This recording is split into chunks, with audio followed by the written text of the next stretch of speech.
Hey guys, this is a disclaimer just warning you I'm not a relationship therapist and this is a highly opinionated video. If anything in this video offends you, take it to the Lord in prayer. Enjoy. Hey guys, welcome back to another video. Now, red lipstick is out and stunting because guess what? The theme of this video is relationships. So I thought it would be fun if I portrayed my hot takes on some controversial relationship topics. When I say relationship, I mean friendship, spouse, marriage. Though I'm not married, you can still hear my opinion. I call this Bops and Flops Valentine's Day edition. People, I have whipped out the trusty iPad and we're going to get right down into the list of topics that I have here today. So the first one is female friends. It's in terms of having a partner that has female friends. I realize the girlies don't want the men to have other female friends, and this behooves me. So I just don't, my personal take is I don't get how you're going to say, oh, he can't have female friends, as if he doesn't encounter females that he meshes with, gels with, vibes with. Like, not every single person that you meet you have to be attracted to.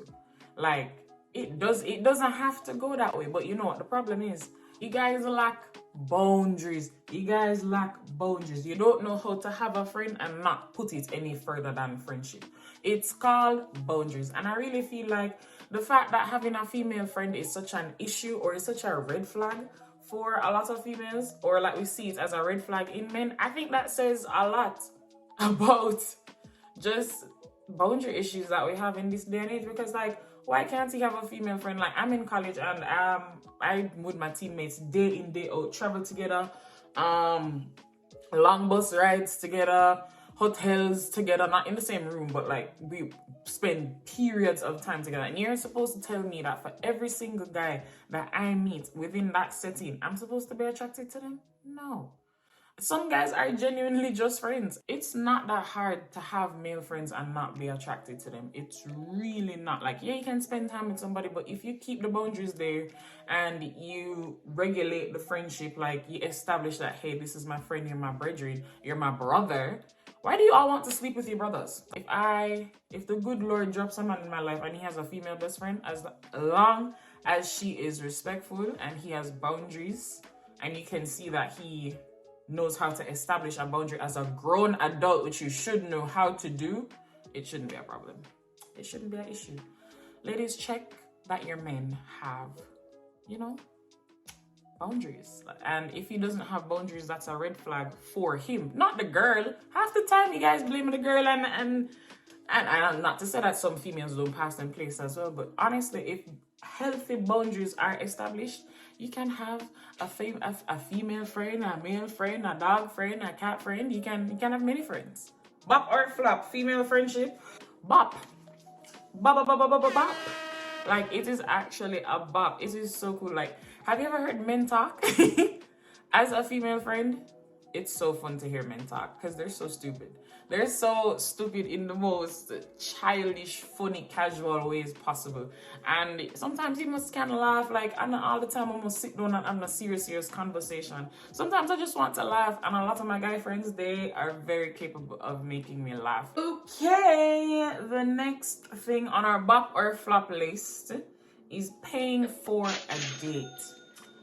In general, on a first date, I don't think a female should have to pay for a first date. Eventually, if you guys are in a relationship and you fall on hard times, then you guys can split it between each other. Like the man doesn't have, I don't believe the man has to pay every single time. But on a first date, for the sake of like impression management, showing that you care, showing that, you would care for her, that you would provide for her, just first impressions that last, pay for the date, sir. And if you don't have money to pay for a date, don't ask the lady on no date if you don't have no money. Come on now. When men make it about money, that is such a turn off, sir. Like, if you're a good person, honestly, if you're that good a person, women will look past anything if they're that attracted to you. Honestly, they will overlook the fact that you don't own a house. Overlook the fact that you're sleeping in your car. They will overlook the fact that you don't even own a toothbrush. They're going to be like, and I saw this on SNG podcast, if you guys don't know it. Somebody literally tweeted that their man doesn't have a toothbrush. And I was like, what do you mean they don't have a toothbrush? But that's the love of her life. Like, so what if he doesn't have a toothbrush? He doesn't need a toothbrush. He's a provider. He loves me. That's the love of my life. Like, I'm telling you, women are like that. You have women like that out there. And it's a lot of women like, once you find the key to a woman's heart, it done right there. So it lock right down. So honestly, men, pursue women with who you are. Present who you are, not what you have. And if the woman is attracted to you, what you have is either going to be an asset or it's going to be something that she just overlook because she cares about you as a person. So yeah, that bop or flop. What was I saying? Paying for a date, first date, bop bop bop bop bop bop bop. But every single date, so sometimes two, sometimes three. Like it's the man's birthday and the man is paying for his own meal. No, ladies, may treat the nice men nicely so that we can produce more nice men. The issue is we're not being very nice to the nice men, and then they turn into horrible men very quickly, I might add.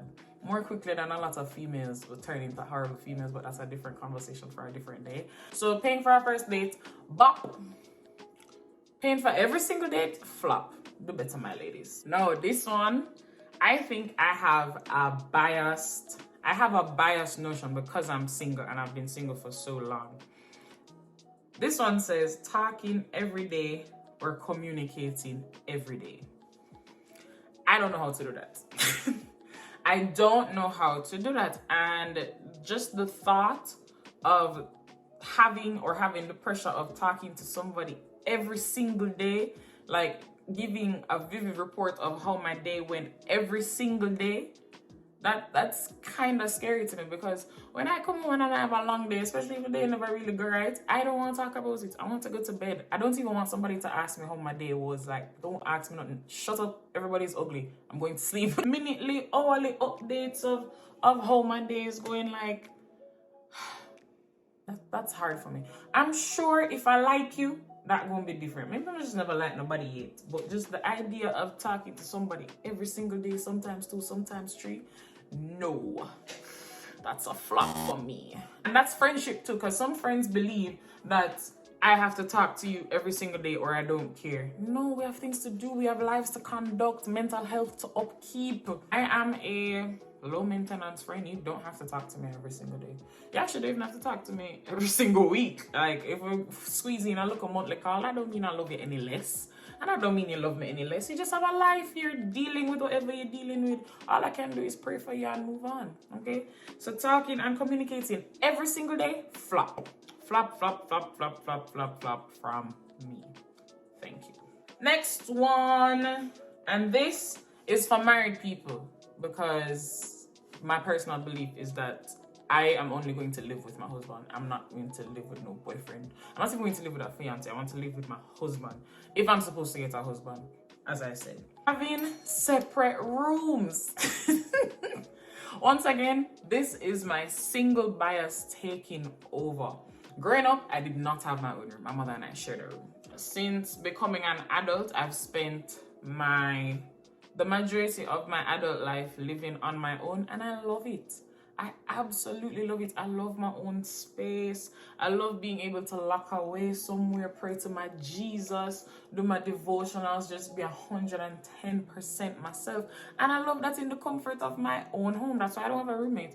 I could have had like a roommate, but I was like, I don't want to be roommates with my teammates because I see them every single day. I want to come home and see myself. That's it.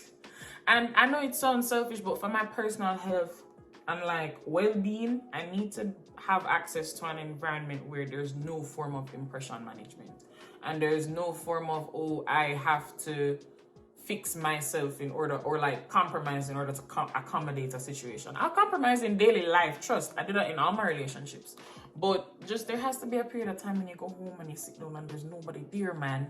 Nobody there. And I love that now. Maybe it will change if I like somebody, but for right now, yeah, having separate rooms, but